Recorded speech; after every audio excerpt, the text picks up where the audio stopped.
Gettysburg Museum of History Studios. You're listening to Addressing Gettysburg.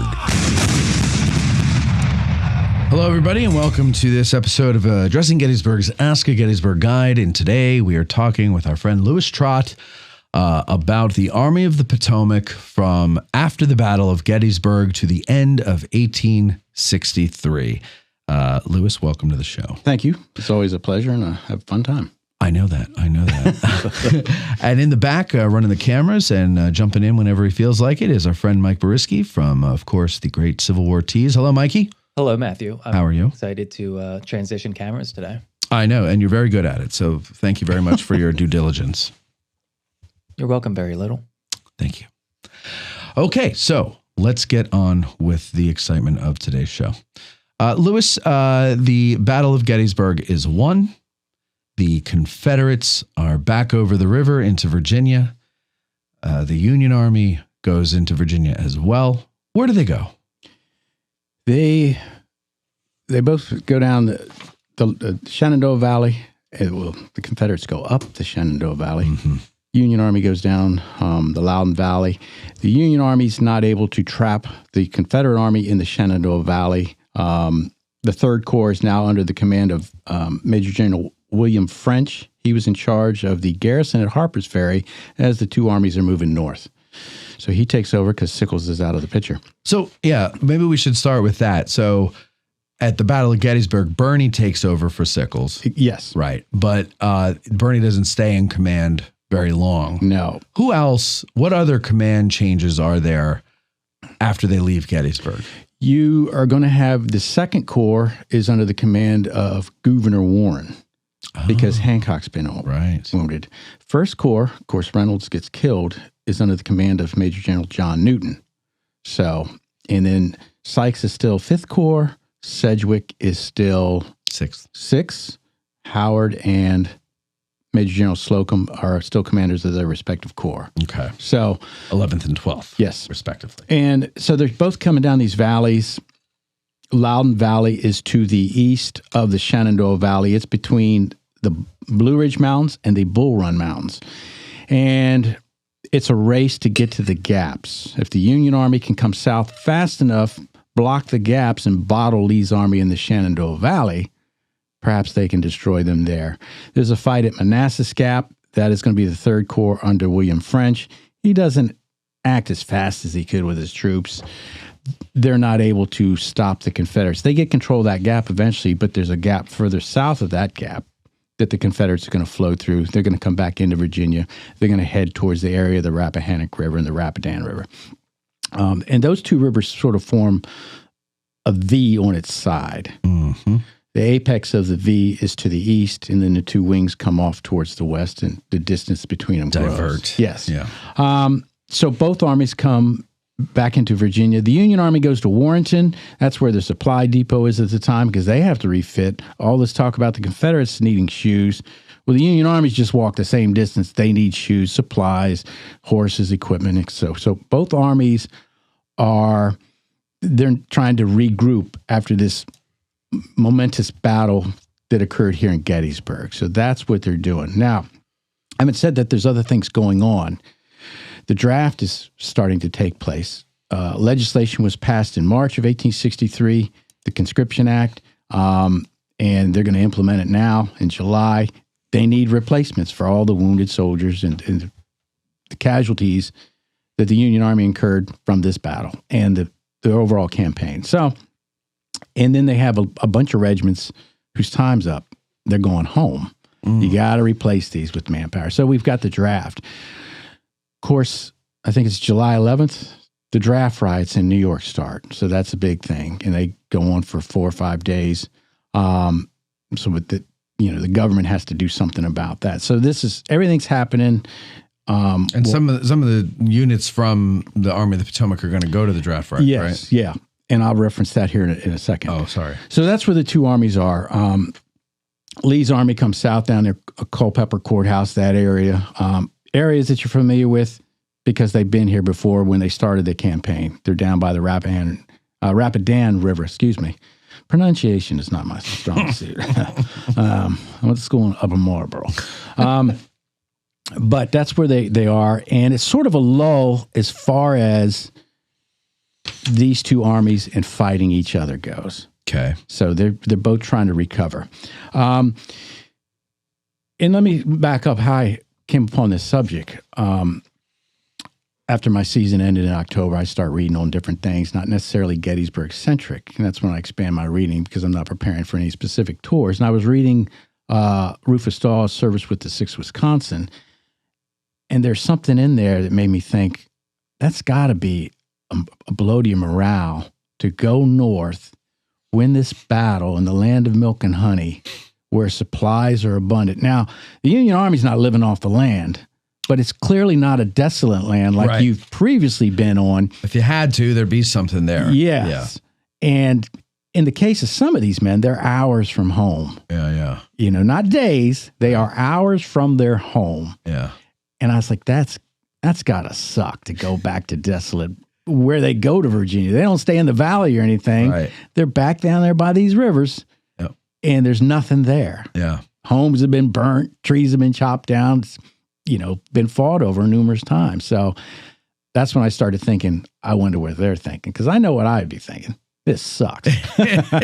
So that's what got me started on this. And I started looking into it. And the more I looked into it, and I knew some of the broad parameters of what goes on, Bristoe Station Campaign Mine Run, and then nothing. It's not Gettysburg, but it's this time between September and December. That's when Lincoln knows he needs Grant. And Grant's not going to take over the Army of the Potomac, but Grant is a step up from Halleck, and Grant is going to push this army forward, unlike Meade. Mm-hmm. And again, it's not from what happened. Lincoln's disappointed. What happens? This isn't retribution. But in my opinion, this is all my opinion. It's from what takes place at some point in September and December. That's when I think Lincoln says, we need somebody here who's going to fight this army. Right. We're dilly-dallying enough. But really, I mean, would you say that him putting Grant in that position, because he's putting him in Halleck's position? Yeah, and that's what I'm saying. So it's really a commentary on Halleck.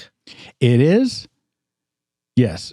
But the interaction between Meade, Halleck, and Lincoln at times is, do you want me to do this? No, I'm not telling you to do this. I want you to do something. What if I do this? No, don't do that. Right. What are we going to do? What should I do? Means you're doing nothing. Right. Grant says, we're going to do this. Let's go. Yeah, okay. And, I'm not a big Grant enthusiast. It is what it is. But he's a fighter. Meade is a very deliberate fighter, and he has to have things right. It's interesting if you go back and read Meade's letters to his wife after Antietam and after Chancellorsville. He accuses the heads of the Army, McClellan and Hooker, of not having enough nerve, not moving with alacrity. I never heard of that word before I started studying. And I had no idea that it was a word, but you see alacrity all over the time. They loved that word back then.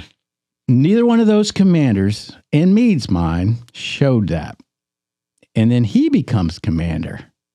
What does he do? Mm-hmm. Well, he fights that defensive. He shows alacrity, taking charge and moving north to engage Lee somewhere, but that's on northern soil. When he comes back south, though, he lacks alacrity, in my opinion.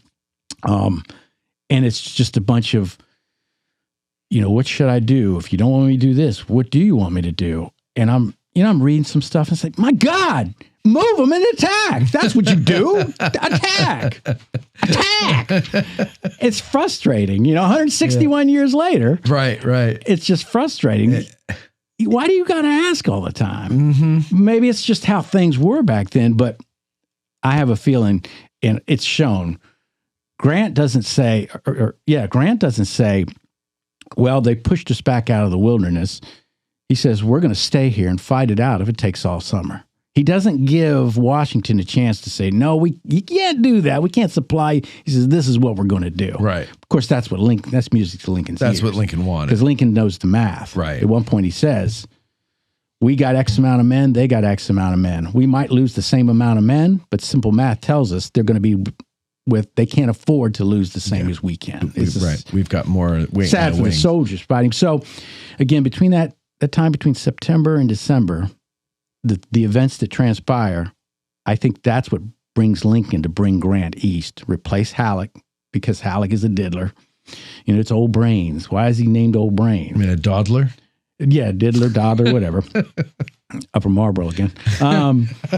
But he's Old Brains because he wrote some military treatise that'll put you to sleep in 5 minutes way back when. Right. And so he's labeled a genius because of that. But when he comes to Washington, his desk is in Washington. That's where he primarily stays. He's trying to direct things from there. Lincoln needs a man of action. Grant's the guy. Do you think that Meade, having lost Hancock and Reynolds, two very strong leaders, might have made him a little more cautious in everything after Gettysburg? It could have. In the immediate months, I mean. Yeah, and then you have the performance of French at Manassas Gap. It wasn't that great. Right. You've got Newton in charge of the First Corps, diminished First Corps because of the casualty they take at Gettysburg, and who knows how he's going to be able to, you know, proceed with things in command and stuff. So yeah, that could be very well part of his problem. But you work with what you got. So do you think? Well, okay, keep going. I'll ask that later. So they move back, but let me read this. This is from the OR. This is from Halleck to Meade on July 29th, 1863. But the message is actually from the president. And it says, Major General Meade is at Warrenton again. The following note of the president is communicated for your instructions. I will write you more fully today. Major General Halleck, seeing General Meade's dispatch of yesterday to yourself causes me to fear that he supposes the government here is demanding of him to bring on a general engagement with Lee as soon as possible. I am claiming no such thing of him. In fact, my judgment is against it, which judgment, of course, I will yield if yours and his are to the contrary. If he could not safely engage Lee at Williamsport, it seems absurd to suppose he can safely engage him now when he has scarcely more than 2/3 of the force he had at Williamsport, while it must be that Lee has been reinforced. So they're going back and forth. What should he do? Uh-huh. And you mentioned them sending troops away to New York. That order is July 30th, comes from Halleck to Meade. He's still at Warrenton. The troops to be sent east to New York should number from 1,500 to 2,000. This detachment is all that is proposed at present to take from your army, but under no circumstances can we now give you any reinforcements. Every place has been stripped to the bare poles. Keep up a threatening attitude, but do not advance. So, what is that? So we're going to you just lost 20-something thousand men in the Battle of Gettysburg. Yeah. We're going to take another 2,000 from you to go put down these initially. riots. Then they're going to take more a little bit later on. Okay. So, and we can't reinforce you, but you still have to look fierce like you're about to do something. But don't do anything. Right. I mean, you got to keep up the scare, if you will. And if you go in and read, there's this back and forth. Do you want me to attack? No, we don't want you to attack, but we want you to do this. Well, you give me more men because Lee's got 80,000 men. Mm-hmm. He's as bad as the other commanders who, you know, they get haunted by some mysterious ghost figure. Yeah. Of 80,000 men that Lee has. He doesn't have right. Right. You know. And it's interesting, too, I didn't print it out in the ORs. They specifically tell Meade, don't send any troops from New York or Pennsylvania to New York. And so they send the 5th Wisconsin, the 20th Indiana, and there's 2 other regiments that slip my mind. But it's basically a brigade. But you can't send any from New York or Pennsylvania. Well, that makes sense. Because they're close. Yeah, yeah. But he sends those up. And so that's what's going on. The other thing is the draft is, in effect, put down the riots. They're drafting people, but there's also part of that, the substitution thing, where the richer people can pay money, pay somebody $300 to go in their place. They're a substitute soldier. So this is a way for some to make money. Get some money, never really show up, change your name, go get some more money, keep doing the same thing. Good old days, right? Yeah. You didn't have a driver's license, nothing to prove who you were. Yeah. So, and then again, we had a number of 9-month regiments here at Gettysburg. Their service is up. So shortly after they come back south into Virginia, their term of service is expired. Right, because some of them, they're going home. Some of them should have ended right as the battle was starting. Yeah. And they stayed. Yes. So really, they're overtime now. Yes. Yeah. I think it was the 17th Connecticut. Maybe they had 2 weeks left when the battle occurs. They have 75 men. Sounds familiar. I think the 151st Pennsylvania too is. Yeah, they're one. Yeah. There's another one, but their time is up. So they're going home. So this comes from, along that vein, this comes from service with 6th Wisconsin with Rufus Dawes. He's riding from Beverly Ford at the Rappahannock River, August 1st. He nears there today. It's very hot, and men were sunstruck in the column. That's another common theme, how hot it was when they come back down in Virginia and they're marching. There is artillery firing and musketry this evening near Brandy Station, I think. The 167th Pennsylvania. They were not part of the Gettysburg battle, but they're part of the Army of the Potomac, a 9-month regiment. A regiment of men who were drafted for 9 months' service and who claimed their time had expired refused to march this morning. They are attached to our brigade, and there are about 800 men in their ranks. The 2nd, 6th, and 7th Wisconsin were drawn up in front of them with loaded muskets, and the commands ready aim were given by General Cutler before they would fall in. Upon the incentive, however, they fell in with great alacrity. How about that? More alacrity. Yeah. General Cutler himself gave these commands, and I should have felt badly all my life to have had him order fire. But by showing the men he would order it, the necessity was obviated. I was directed to march my regiment behind the 167th PA and had orders to shoot any man who fell out of the ranks, which I did not do, but I kept a company deployed behind them who drove them up when they lagged. So you've got these men. It's the scene in Gettysburg on a larger scale when the group of Maine soldiers say, mutineers, our time's up. Yeah. And they're threatened to be shot and all this stuff. And they eventually join up with the 20th Maine. So it's the same stuff going on. Let's see. What's that line Captain Brewer has, Mike? You want to shoot him? You go right ahead. Oh, yeah. Ain't nobody going to say nothing. Is that, or am I mixing a couple of different characters? No, that's exactly it. That's it, right? Yeah. This is sort of what's going on with the Army. And these are from the Life and Letters of Emory Upton. And this is dated August 6th. It's New Baltimore, Virginia. That's where my family lives. New Baltimore? Yeah. As opposed to Old Baltimore. Yeah, we say Warrenton because that's the next nearest, or the nearest big town, but I think that's also their, they have a New Baltimore post office. Oh, cool. Yeah. He writes from New Baltimore, August 6th, 1863. My dear sister, I have seldom seen even Virginia so hot a day as this. The heat penetrates everywhere, and in the shade one tosses about in vain to seek comfort. Once in a while, a cool curtain of air passes over us, but rarely. It is much healthier on account of its elevation. I think he's talking about when he's in the valley. We are about 20 miles from the Blue Ridge and exactly at the southern terminus of Bull Run or Pignut Mountains.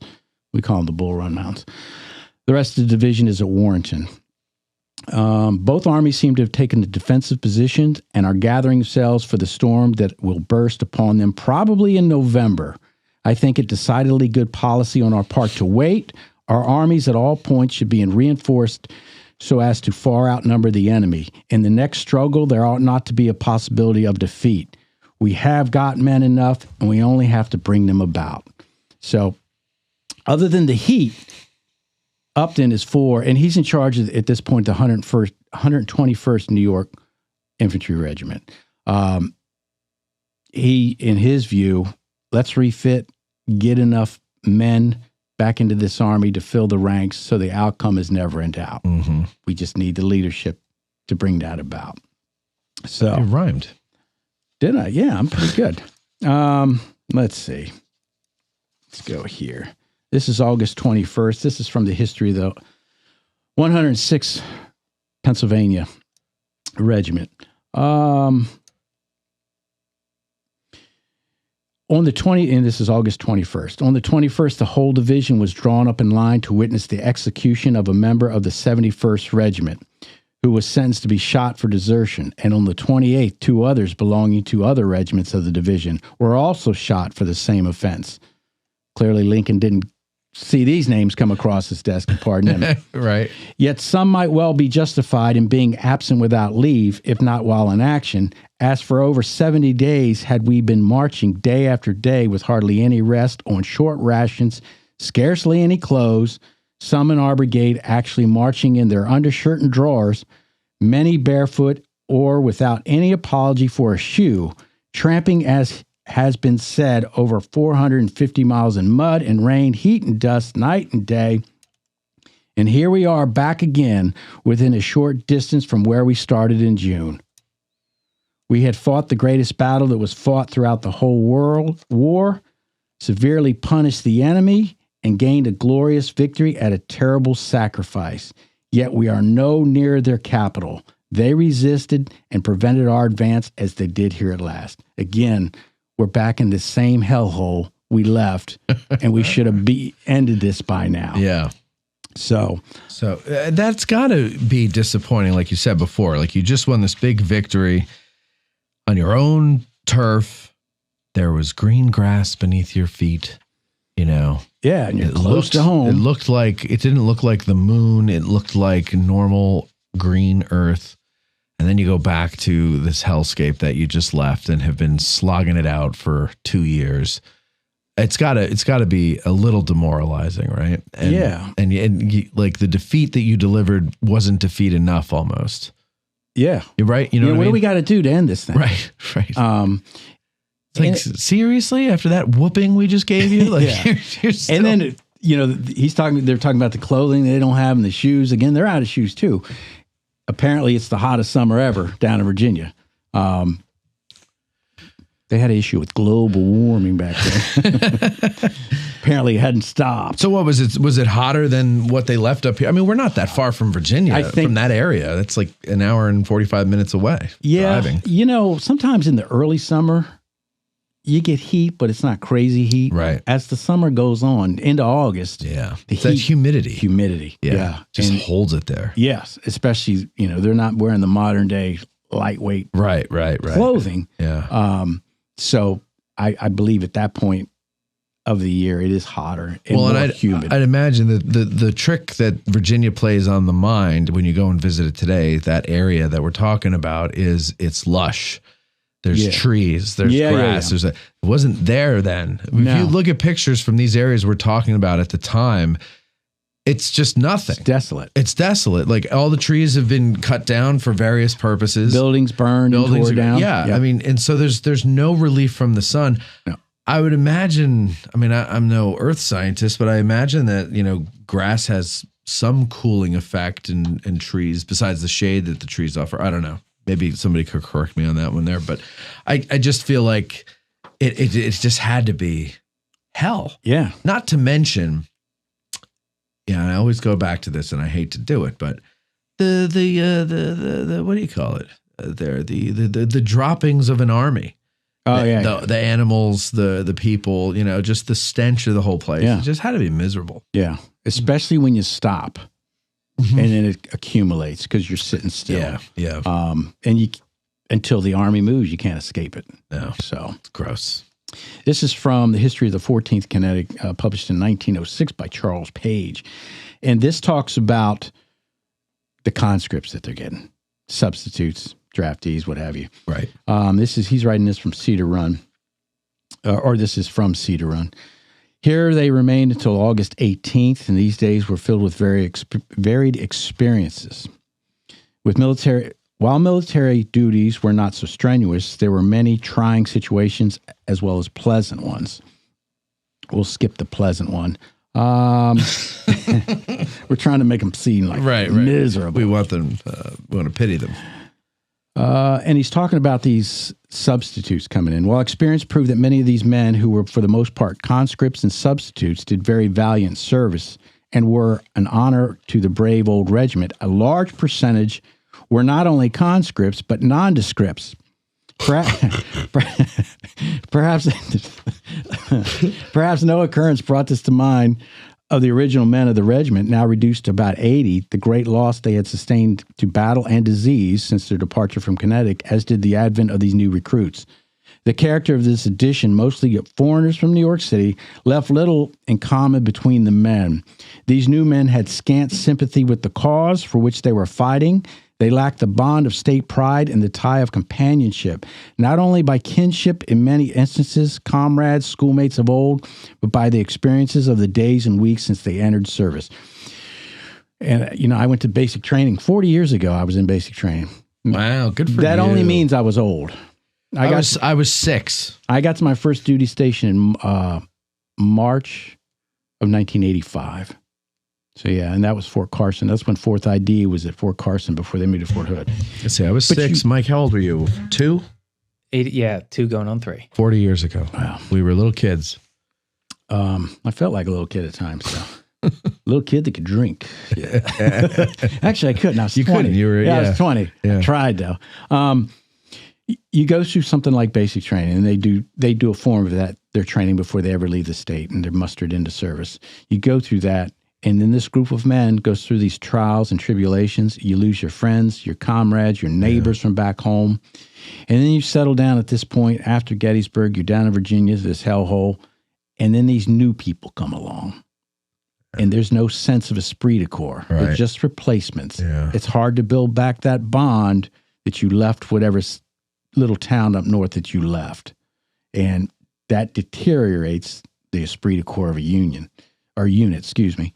And it's just, I don't know how you put it back together until you go through another traumatic experience. Where now you're all in the same boat. You're all, yeah. That's well demonstrated, I think, in Band of Brothers when they get there's the episodes called Replacements. And they get these new guys in, and the old guys are like, who the hell are you, punk? Yeah, Mike? I was going to say, and this is a relatively new challenge for the Army of the Potomac, right? Now, the Confederates historically are filling in the same units with new ones coming in, but usually the Army of the Potomac or the Union armies just let those enlistments and units die out, and they'll form new regiments, you know, with guys that are re-enlisting. But this is one of those first times with this big influx of people, they're placing them in existing regiment. Yeah. Yeah, I'm glad you asked that, because I always thought that they just made a new regiment. So, but this is what they did before that, and they decided it's not a good idea. They're filling up the ranks. The opposite, Matt. Yeah, they're filling up existing ranks. I said initially they would just let the regiments die out. I'm saying this is one of the first times they're filling in with these recruits to keep the older regiments around. Gotcha. And I'll have more examples of the problems with the conscripts. There's also other problems. This is from the same history of the 14th. There was much annoyance in camp of the regiment from thieving. Not everybody's honest. John Hurst, writing about this time, says, the day the 2 bounty jumpers were shot, I had my knapsack stolen, and with it my new cap, shirt, stockings, handkerchiefs, and worst of all, my diary. Some of these fellows would steal the last cent you had if they could get a chance at it. This is the guy, whoever's doing the thieving is serving next to you. Yeah. Again, it's another morale breaker. Yeah, It weakens the esprit de corps of the unit. Going backwards a little bit, Tuesday, August 18th, 14th Connecticut still. The outposts were all called in, and a line of march was taken up to the rear, a godly procession as far as the length was concerned, but only 80 of the old members of the regiment. They joined the brigade at a stone church near Bristoe Station and marched to Elk Run, about 5 miles distance, where they encamped. The same day, another squad of 134 men arrived from Connecticut. This was what remained of a total of over 200, the remainder having deserted en route, some jumping from the car windows while the train was in rapid motion, and others deserting at stations along the journey. Most of these men went under assumed names. Very many, not remembering the names under which they enlisted at roll call, were obliged to look under their caps where their names were written on pieces of paper. The presence of a large class of men of this character made it doubly difficult for the old and trusted men in the regiment. A constant watch had to be kept that it did not desert, and a very few of them could be trusted to do picket duty. Again, it just... That's got it. Yeah, that's got erosion. Right. Because now you can't even trust these new guys that they're even going to stay. Yeah. Jerks. Let's see here. I'm trying not to belabor the point too much. I always get more than Give us one more. Let's see what this is about. This is from the diary of Josiah Marshall Faville, Favill. He's the adjutant of the 57th New York. He's writing Chianti and some Faville beans. This is why I like coming on here. I always laugh. It's good to laugh. This is August 15th, 1863. So hot today that none but necessary duties have been ordered. Palm leaf fans were in demand, and most of the day we lay upon our beds under the awnings in a very primitive attire, naked, making industrious use of them. There is little of military interest to note. Lee is apparently resting from his labors, and we are doing the same, besides trying to do something to fill up our old regiments. Several of them have been ordered home to see if their renown will not be an inducement for men to join them. And that's the point. They will send some of these men from these veteran regiments back home to their hometown. Frequently, they'll send the commander of one of these regiments, and they're on recruiting duty. Come join this, this thing that's won these laurels at these various battlefields. Wouldn't you like to be part of this in the future? Right. Come on. Right. Cross's, and this is Cross from Gettysburg, Cross's old regiment, the 5th New Hampshire, is amongst them. Volunteers are not to be had now in any number, and these big bounty men and substitutes are not worth having, as they very generally desert the first chance they get. It is too bad the enthusiasm should have waned so seriously. Our armies in the last 2 months have won great victories. Gettysburg with nearly 20,000 lost to the enemy. Vicksburg said to be 30,000 and 200 guns. Port Houston, a couple thousand men beside minor affairs, aggregating a tremendous reduction in the enemy's force and immense loss of territory. If we could just get enough men to bring the old regiments up to their original strength, the war would soon be at an end. And,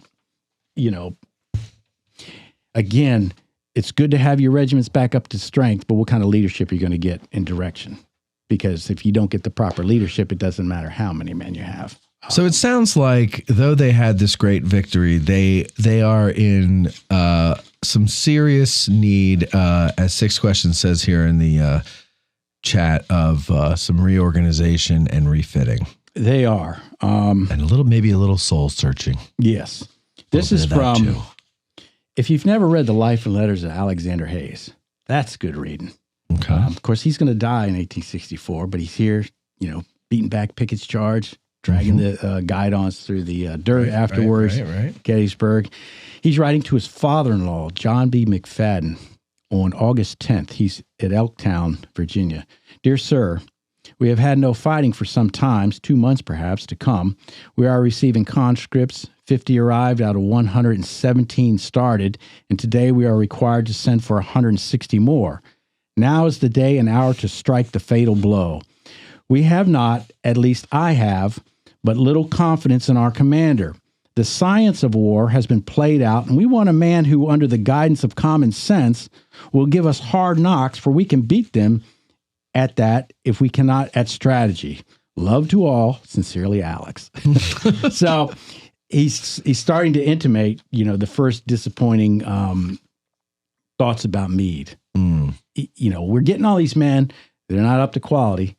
Only half of them show up because half of them jump off the train when it stops, apparently. But let's get as many as we can and let's go at them. I mean, so we're getting these bodies. They've received rudimentary training before they were sent to the Army, right? I assume so. You would hope so. Yes. I mean, rudimentary, like not thorough, but this is August 10th. We're not getting much because the draft's in July.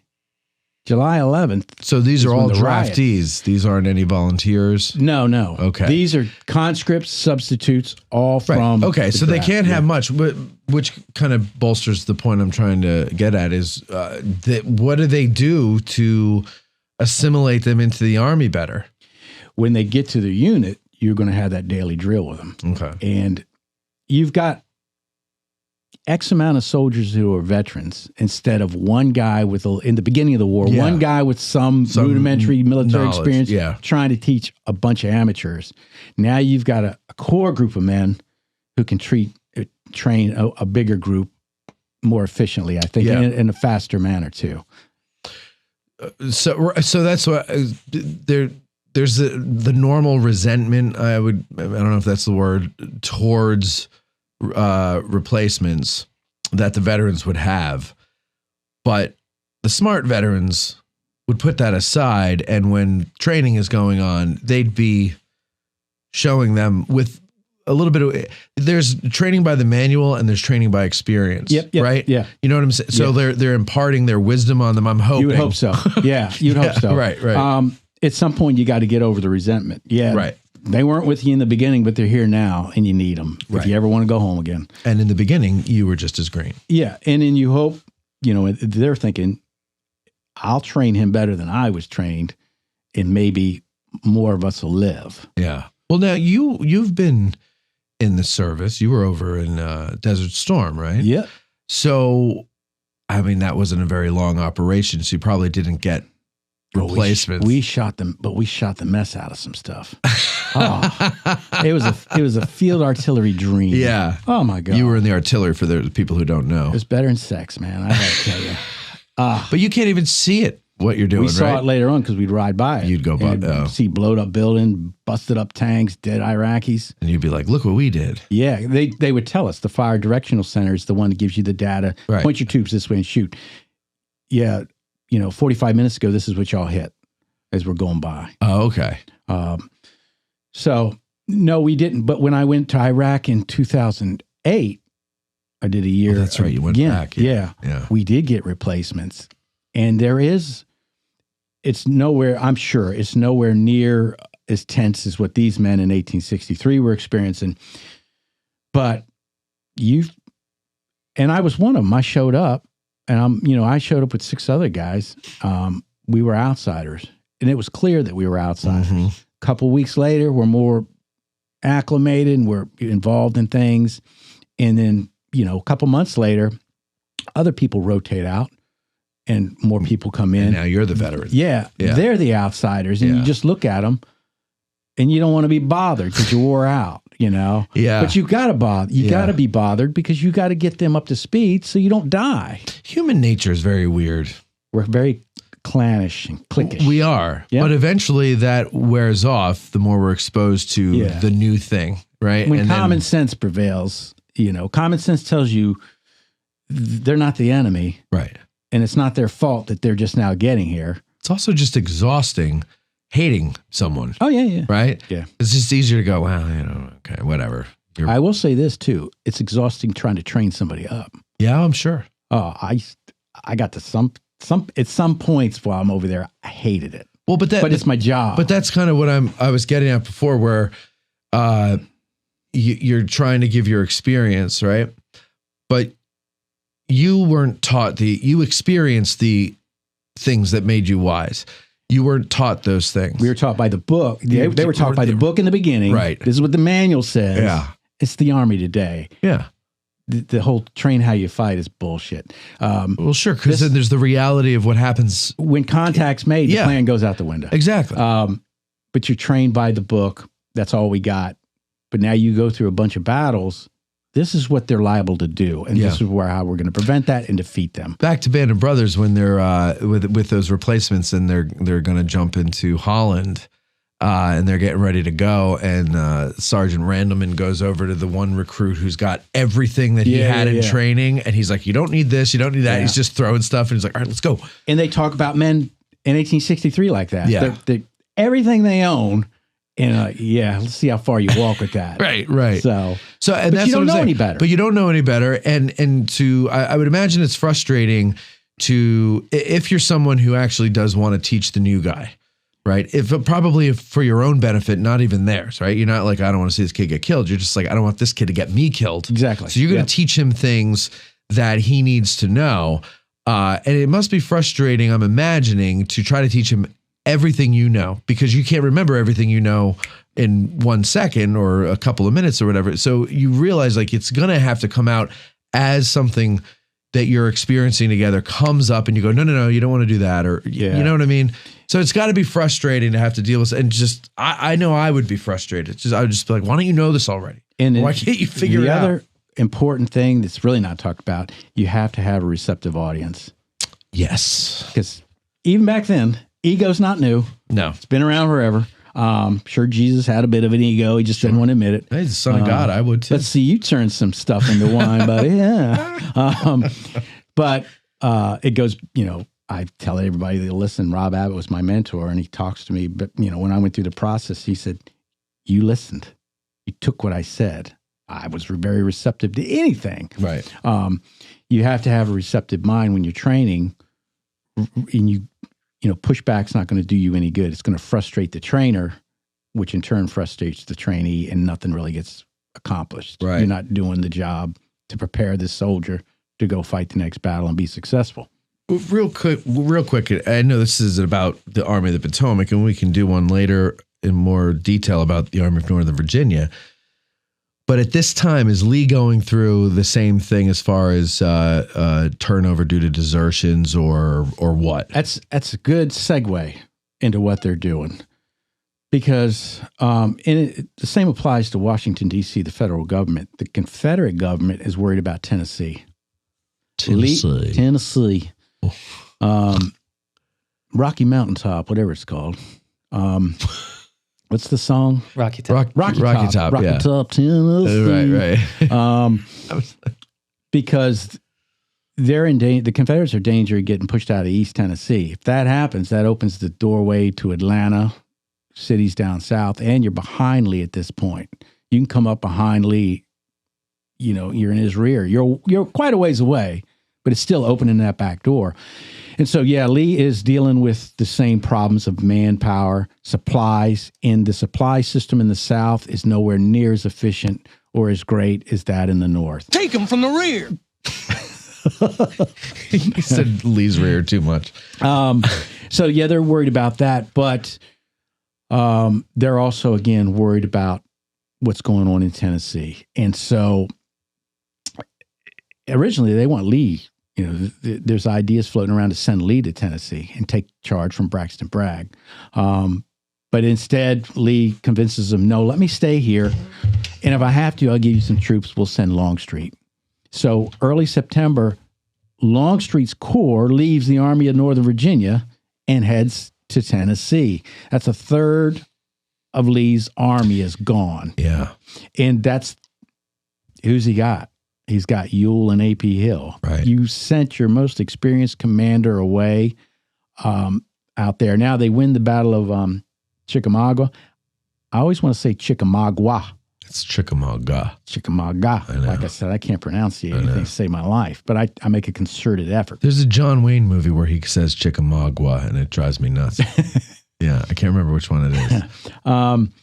But they go out there, they get a victory. Eventually, they are going to put Chattanooga under siege. And who they're putting under siege is the Army of the Cumberland under William Rosecrans. Longstreet, and I'm not going to get too much into this. Longstreet Chattanooga. Longstreet wants to maneuver around all this. He doesn't want to engage in the siege operation. Bragg does. Bragg's in overall control. So, Longstreet says, have at it. I'll go do something else. And it's during this siege that Grant's coming towards the east with his army, the Tennessee. And he opens up the Cracker Line to supply Rosecrans' army. And again, it's another successful operation by Grant, pulling the Union Army's feet out of the fire, and this moves him up the chain as far as stature goes with the government in D.C. So Lee's army has sent fully a third of his army away. Meade's hanging out. For some reason, Meade thinks he's got 80,000 men. He keeps repeating this multiple times. I don't know where the 80,000 come from. They know, they've gotten intelligence that Longstreet's been sent out to Tennessee, and then they get the results from that subsequent battle. After that, the Union Army says, we got to reinforce out there. So what the Union Army is going to do is they're going to send the 11th and 12th Corps out to Tennessee. Right. And they send these two corps under the command of Major General Joseph Hooker. So he's back in the picture. He doesn't leave like McClellan does. You never hear from him again until the presidential election. Right. Hooker's back in the saddle. Hooker's back in the saddle, and Henry Slocum's not happy about it. Henry Slocum tells D.C., I'm not going to serve under him, and he doesn't. They get somebody else. I can't remember who takes charge of the 12th Corps, but it's not Slocum. Mike, you know? Not off the top of my head. I'll find out, though. But he Google says, it, please. I'm not going to do it. And all right. And then Burnside's out there, too, with a little, he's got the 9th Corps out there, too. So all these Union troops are moving out there. So while Meade has lost 2 of his corps, he's lost these 9-month regiments, and he sent soldiers up to quell the draft in these different cities. New York's not the only city. They are getting replacements slowly but surely. They're building back up their army. So eventually, when it comes time to start moving, he's going to have more men than Lee does. It's the way it always is. But in his mind, again, he doesn't think he has enough men. So then we start to keep it moving. What's called the Bristoe Campaign, and it culminates probably. Bristoe Station is part of it. It doesn't culminate because it's a fluid moving thing, north and back south. August 13th and 14th, we have call it a battle, the Battle of Auburn. Auburn is southwest of Bristoe, and it's a small place. It's not a very big engagement. What's interesting there, well, let me back up. Go ahead. How do we get to this? How do we get to Auburn? Lee is behind the Rappahannock River. Meade is up by Lee is behind the Rapidan River. Meade is in and around the Rappahannock River. And again, they form this V, a V on its side where the point of the V is to the east. And the 2 different arms of the V come off heading west. And you got this big gap between the 2 rivers the further west you go. Lee, who doesn't have a problem with not moving, he decides he is going to try to outmaneuver Meade in his army. So he has 2 corps left under A.P. Hill and Richard Ewell, and they're going to start west, and then they're going to head towards the north. Sound familiar? Mm-hmm. It does. They're going to move, not necessarily parallel lines, but they're both out to the west moving. A.P. Hill is further west than Ewell, and A.P. Hill is further north than Ewell. So they're both moving, and they're going to maneuver Meade off of his Rappahannock line. Because if Meade sits still, the Confederate Army is going to get behind him and get in between them and D.C. So Meade is forced to move. Now, Meade's going to call this a tactical repositioning or withdrawal, redeployment. Not a retreat. No, redeployment. Redeployment. But you had to move. You couldn't sit still. Right. Lee has the initiative, no matter how you look at it. Okay. So they're moving. And so Meade is going to have to pull back his army and move too. So they're falling back. Out in this area, you have, once the Union Army came down to the Rappahannock River, their main supply line is the Orange and Alexander Railroad, the O&A Railroad. It is out there towards the west of the Rappahannock River. And it crosses the river, but it's the western arm of the river. As Lee is moving up, Meade is going to pull back and try to keep the line of communication open with them in D.C. and the supply line open and all that. But they're moving up, but they're going to engage at a little place called Auburn, 13th and 14th, of October. What's interesting about that is you've got Ewell now. They're out to the west of Auburn. A.P. Hill is further to the northeast. He's moving up further.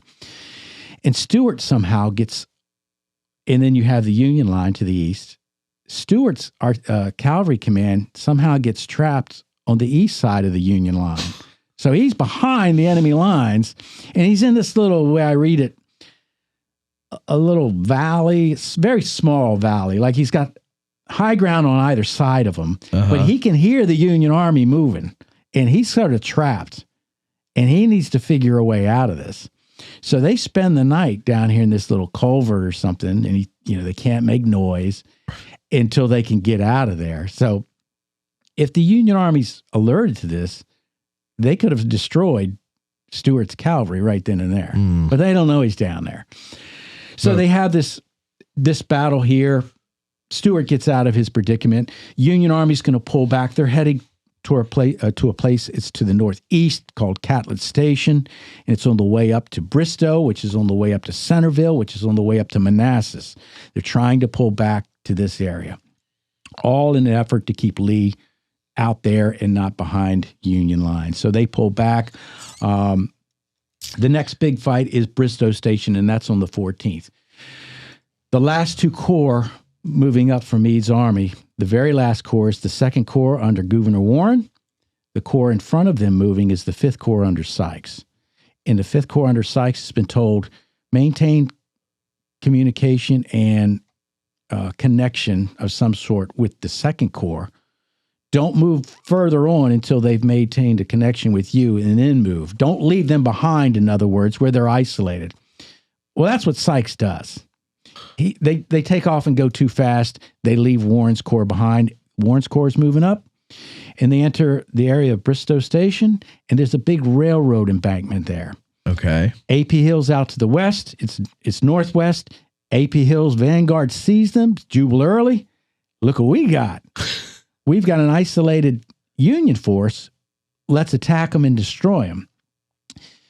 But back behind Hill and moving up, more in line with Warren, like chasing him, is Ewell.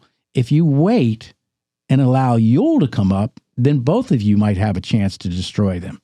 Instead, AP Hill lines a couple of brigades up and attacks, and he's got artillery, but he's attacking a fortified position. They're behind this railroad embankment, and the 2nd Corps just tears them up. They capture a couple flags, at least 2 guns, and there's dead bodies everywhere. Confederates, this is a big blunder by AP Hill. You wonder where all this alacrity was at Gettysburg, because he goes into this and says, let's go, boys. We're going to attack now. Yeah. You know? Yeah.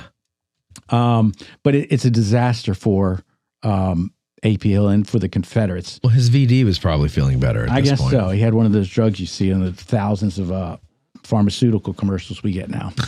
I have the Slocum answer if you want to circle back to that. Go ahead. John Gary? It looks like Lincoln assured Slocum he wouldn't have to serve in a fighting command under Hooker, and he lets him split the corps. So Geary stays with Hooker, and Slocum and Williams go off to guard the railroads, and Slocum ends up in Vicksburg. So Geary is under Hooker as the 12th Corps? Yes, but it's just his division. So it's just Cobham it's and, a division. And Greene. Okay. So there's... So it's Hooker takes a Corps plus out there. That's what you call it, Corps plus the division. Yep. Interesting. Okay, gotcha. So, and this is it's a sort of a famous episode. Lee comes up and sees what happens, and he's, Lee doesn't yell a lot, so we're told. But I think he does, though. He probably does. I think we have it documented. There is no time. That's pretty yelling. Yeah. Right. I have told you there is no time. He's lost his patience. He has lost his patience, but you're saying there's another time that he yells. Well, he's not necessarily yelling, but, he's talking to AP Hill like, yeah, you shouldn't have done this. And, AP Hill's trying to give excuses, but Lee stops him and says, get your men to bury these people, and he rides off. And that's a rebuke that really stings. Lee's not happy. No, it's clear the way he addressed him. So we have that. Warren gets it together. They keep moving up. Then the next thing we have is Lee's army has pushed the Union Army back towards Centerville. They're falling back to Manassas. Okay, Lee gets his cavalry out, and they're trying to see if they can, get some inroads, do anything. Lee comes to the conclusion, we've done all we can do. Let's pull back now. So the army starts moving backwards, the Army of Northern Virginia, back to the area they came from. In the rear guard, they have Stuart's cavalry to guard against the Union Army chasing them, while the Union Army sort of pushes out with their cavalry. So you have Justin Kilpatrick and his men pushing up against Stuart's cavalry. Okay. So they're moving southwest. They get to a place called Buckland Mills. Oh, yes. Stuart gets word that Fitz Lee's cavalry is out towards the east, and it might not be really due east, but it's out towards the eastern flank. His flank as they're looking north. And he comes up with an idea. Let's keep moving backwards, draw the Union cavalry further south, and once they're past you, talking to Fitz Lee, you attack, we'll attack, and we'll have them surrounded. So they're drawing south. They get across this bridge at a creek called Broad Run. And Custer, George Custer, there he is with Kilpatrick. He is behind. He's the last in line. And what's the date? 19th of October. That morning, he tells Kilpatrick, look, my men haven't eaten in a couple of days, or I don't know how long it's been. They need food, and I'm going to stop, and I'm going to feed them. Kilpatrick says, no, you need to keep coming. He says, no, I'm not. We're stopping here. That's that. Take it or leave it. Right. So he stops to feed his troops. Well, that sort of screws up the Confederate plans, because now Fitz Lee is going to, he doesn't run into him. But Custer, when he's ready to finally move, and they're moving towards the southwest now, on Custer's left flank, he sends out one of his cavalry regiments. I forget which Michigan. It's the 5th Michigan, maybe. Don't quote me on that. But he sends them out there, look, guard our left flank. Well, they go out there, and they see Confederate cavalry, and they realize what's over here. And so word gets sent back. Then it eventually blossoms into a fight. And about that time, Stuart turns on Kilpatrick and attacks him. What this amounts to is a rout. The Confederate artillery routs the Union Army, and they race back up the road, headed toward the northeast. And this becomes the Buckland races, because it's a race. So they chase them up. Stuart's cavalry chases the Union Army up the road. They fall back because they've done all the damage they can do, and it's an embarrassment to Kilpatrick and so forth. So this is all right near where my family is, and I remember reading Custer Victorious, and they talk about this fight here, and I was like, I don't think he was victorious, but no, the book Custer Victorious, okay. yeah, gotcha. And so they talk about this part, and I'm like, wait a second, I know where all that stuff is. And by the way, if you ever want to go and see this is Route 29 or 15, same thing. They kind of merge and become one for a while down in this area, the New Baltimore area, Virginia, Gainesville, that area. Yeah. And on the corner of Highway 15 and 29 is this great seafood restaurant that has been there since as long as I can remember. It's called Blue Ridge Seafood. And it is now surrounded. It used to just be this one house that has been turned into a restaurant, surrounded by just thickets of miles and miles of cedar trees and other things. And now that's all shopping centers. And it's such a shame. But you know what? But Blue Ridge Seafood is still there, and it's delicious. If it wasn't shopping centers, it would be data centers, because that's what's taking over now. Prince William, why can't they go do that shit on the plains, right? And they don't produce a lot of jobs. No. If you look at the parking lot, because they're all around me, right? If you look at the parking lot of these data centers, they're not very big. No. The visitor center out here, Gettysburg, that's about the size of it. Yeah. And that shows you don't need a lot of people to plug in the thing every morning. No. And they use a lot of energy. But no, you're right. It could be that, or it could be solar farms. Either way, it's just ugly. Unfortunately, they don't put them anywhere else, because the people putting those things in care more about money than they do American history. It's a fact. Well, of course. Yeah. Because they're looking forward. Matt, is that the seafood place that's like where the bank is right on the corner of the intersection there? Yeah, Capital One. Okay, yeah. You know where I'm talking?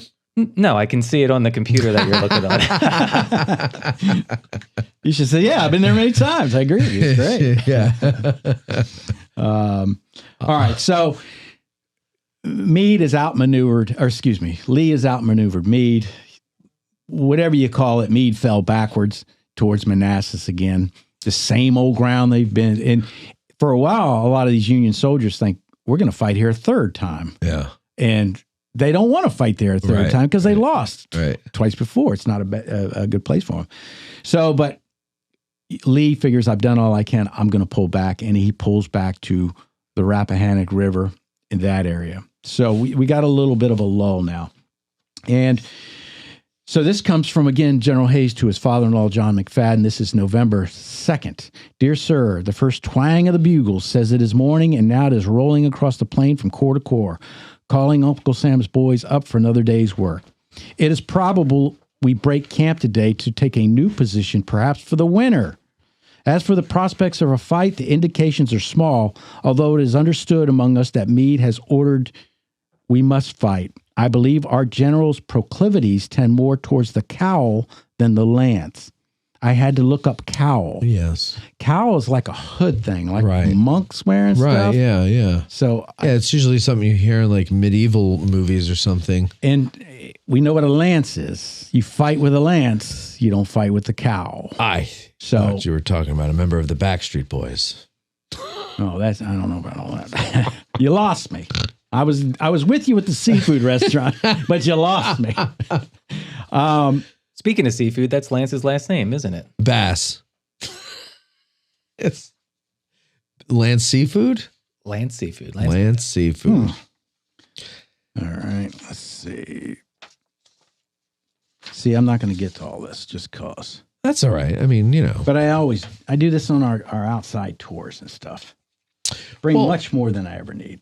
So, but as this is going on here, is the condition of the Army of the Potomac, or has it improved by October or November? I guess we're up to now. They've gotten men, but they've done a lot of marching. The cavalry has been engaging. I mean, right. the cavalry is very active, and familiar names: Kilpatrick, Custer, Buford, Gamble. They are very active, but I think after this movement where they get pushed back and then they move slowly back down, the Union Army, the rank and file, from what I can gather, what I've read, they're sort of impressed with Meade. Okay. Now this isn't the upper echelon of command, the generals and stuff leading. This is the soldier in the ranks to say, yeah, we didn't let Meade trap us like they did in Second Manassas. Meade's being smart about things. We wish we weren't here. It kind of sucks. We're ready for winter quarters. And every time they stop, they think, yeah, we're probably going into winter quarters because that's what they had done. Right. But Meade sort of got pressure on him. I got to do something. Even though they're telling him, look, demonstrate and growl at them, but don't attack. Right. So the rank and file soldier, from what I read, they're not displeased with Meade at this point. So he's still under these demonstrate and growl at him orders. He's not been let loose yet. Well, this Bristoe campaign, to me, is reacting. Lee took the initiative again. For everybody that thought Lee was done, he's looking for an opportunity still. Okay. That's the difference between Meade and Grant and Lee. Grant and Lee are more alike than Meade is. Yes. Those two look for opportunities. Right. And Meade is more like, he's not as bad, but more like McClellan and Hooker. Things have to be right. Right. And then we'll fight, rather than, he's not a who dares wins kind of guy. Right. He's who dares, once everything is perfect, we'll see how it goes. Right. Yeah. We'll hope for the best. So, yeah. But like I said, the rank and file, surprisingly, from what I read, and I read quite a bit, they're not displeased with Meade because they're living still too. They've not been thrown into, just careless actions like what happens at Chancellorsville, particularly after Hooker gets taken out of the game. I'd have been bitter about that. Sure. Meade is Fredericksburg bitter then. Certainly be bitter. Yeah, that's a big one. That's a better example. It seems they're carelessly being thrown at the enemy's line for nothing. It's running up against the brick wall. But at this point, though, now we're getting towards November, right? Is where we are. So are they? How about as far as equipment and shoes and food and all that? Are they in a better position at this point now, or are they still? I'm glad you said that because I would have forgotten this point. I mentioned earlier the O&A Railroad, Opie and Anthony Railroad. Yes, when the Army of the Potomac's down on the Rappahannock River, that is their supply line. When Meade moves up and pushes, I keep switching around their names. I usually do this in late July. It's 5:00 in the evening, and I want to go home, and I'm on a tour. Well, it's 5:17. I have the Union Army on Seminary Ridge and the Confederates on Cemetery Ridge. Right. When Lee pushes Meade's army up towards Centerville and Manassas, but then pulls back. As they pull back, they are destroying that railroad. Okay. So this creates a pause in things because before Meade can do anything, Herman Haupt, railroad dude, has to repair that railroad. Okay. Because that is their supply line. So I would have totally blown by that if you hadn't mentioned it. Real quick, this is not a rank and file guy, but it's not a leader. It's the surgeon for the 105th PA, William Watson. He starts the letter, then he finishes it on October 21st near Catlett Station. I did not get time to conclude my letter the other day, for we received orders to pack up without delay, and in an hour's time we were again on the march. Truly, there is no rest for the wicked. We arrived at this place today, so we are again but a few miles from the Rappahannock. Why General Meade retreated to the fortifications without giving battle, I don't pretend to say, for the very good reason that I don't know. But I do pretend to say that had he fought them, he could have easily beaten them, saved thousands of dollars of Uncle Sam's property, and the very probability prevented Lee from reinforcing Bragg. Lee's already reinforced Bragg. The railroad from Bristoe Station to the Rappahannock is completely destroyed, what we just talked about. Okay. Not a tie or rail or bridge remains. You never saw a road more thoroughly gutted. Even the abutments have been blown up. It will take at least a week, if not more, to repair the road. The most pleasant part of the business is that the rebels, when we advance, decline to fight and have recrossed the Rappahannock. This is when Lee decides to come back south. Meade turns and he follows them. From what I have stated, you will naturally conclude that it was a strange move we made. So it was. It possibly may have been strategic, but I can't see it. We will be apt to remain here till the road is fixed. After that time alone can enable me to say what this army will do. I am truly thankful the Pennsylvania and Ohio elections went strong for the Union. That's the other thing. You have the midterm elections. Right. And, they went the way this fellow wanted them to go. So, let's see. All right. So Meade's going to come back down, but before he can go into any offensive operations, they got to repair that railroad because they've got to refit, and that takes time. I like this. Again, if you've never read the letters of Alexander Hayes, they're fun. Writing to his father-in-law again, November 18th. Dear sir, the express mule train, U.S. mail, brought yours of the 14th last evening. Also a remittance from my dear guarding angel of a pair of warm, comfortable gloves, which I suppose instinct told her I needed very much. All of which very acceptable, and I am much envied for my possessions. We are in status quo, and I have been annihilating Lee's forces by masterly inactivity. 10 days we have eaten, drunk, and been merry, probably under the continuation that next spring we must die. Oh, jeez. How prophetic. Yeah, right. Next spring he dies. Really? Yeah, he gets killed. He knew it. Yeah. So. Well, and things start getting harder next spring. It really is a different war. Yeah. So the romance is gone. How many men are in the Army of the Potomac at this point? Roughly.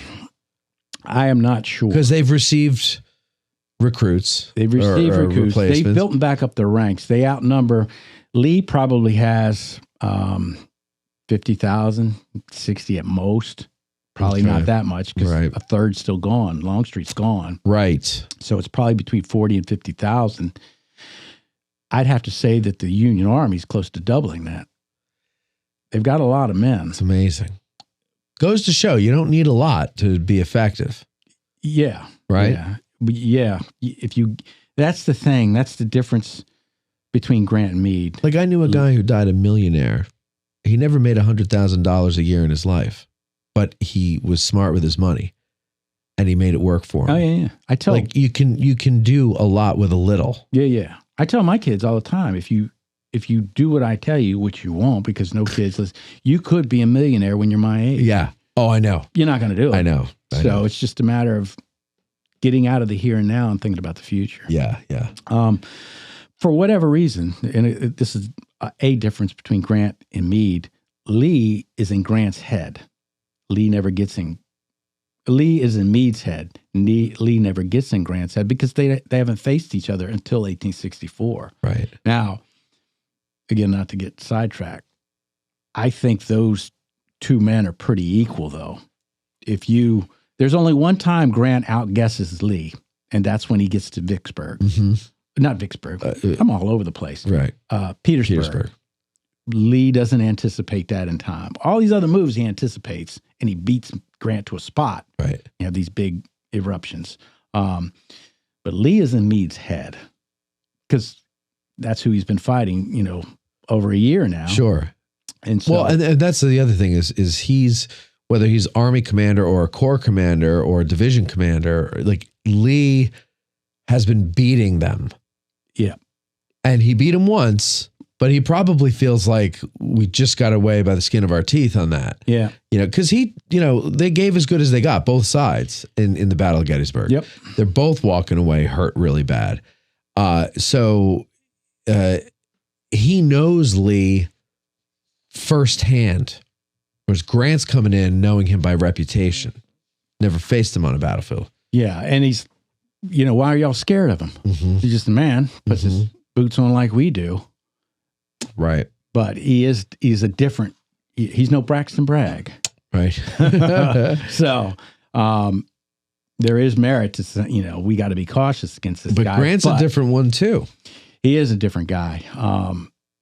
And maybe it's his upbringing. I don't know what it is, but you noticed how our commanders in the Civil War have had their reputations tarnished by American historians more than the Confederate commanders. People romanticize things. They do. And that's what they've done. They romanticize the underdog in this country. We love to. And after the war, you had an entire population lionizing Lee. Yeah. Nobody in the North lionized anybody. No, because the North was moving on building the goddamn country. Yeah. Now Grant gets to be president. He's not a very good one, or the people he hires to work with him are not. There are a lot good. of things that tarnish his reputation. Yeah. Well, and also, he's a butcher. He's a drunk. During the war, so it's harder to come out from under that. But he won the war. Yeah. But he didn't win the propaganda war. No, not at all. But I don't think he's interested in that. No, that's not his thing. No, although Lee's not interested in either. Right. He, Yeah, they're a different breed, those two. Yeah. From the rest of us. And they're from different eras. Yeah. Yes. Lee is from the old era, so to speak. He's like the last of chivalry. Yeah. Yeah. Yeah. Here's another issue they're having. And I didn't know this until doing all this. And this comes from the 14th Connecticut, their history. With 8 days' rations in their haversacks, the troops marched on the morning of Saturday, November 7th, about 20 miles to Kelly's Ford, and the next day crossed the Rappahannock for the 9th time at 4 o'clock in the afternoon, bivouacked near Brandy Station. The part of that is with 8 days' rations in their haversacks. Little on, it was a relief to the men to learn that there was to be a decided reform in overissuing rations and ammunitions.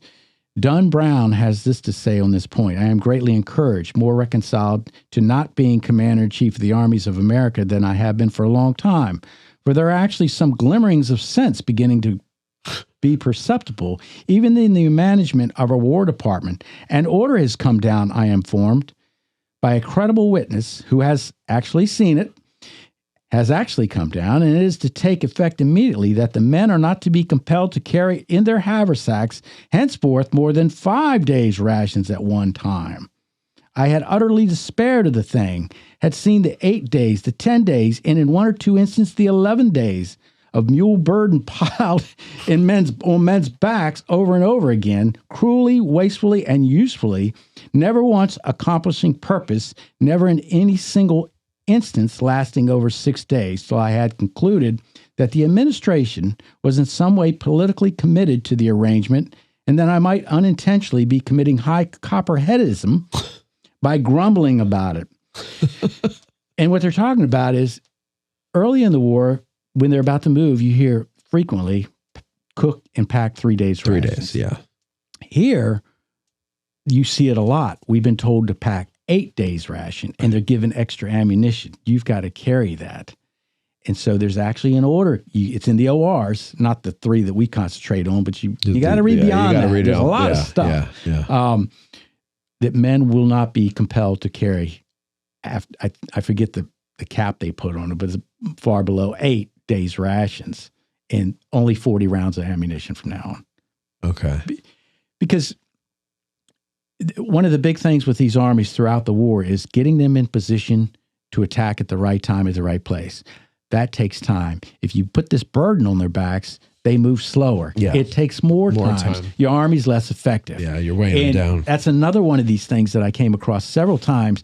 They're grumbling about carrying 8 days rations. And this is one thing that's universal. I'm sure it was back then. I know it is today. It was back 40 years ago when I first joined the Army. If you give a soldier extra food, the soldier suddenly gets hungry. Yeah. They eat the food. Sure. That's human nature. 2 days goes by, the 8 days rations is gone because they've eaten it. Yeah. And so it does no good. Right. You know, of course, you've got to bring along wagons so you can feed them on the move.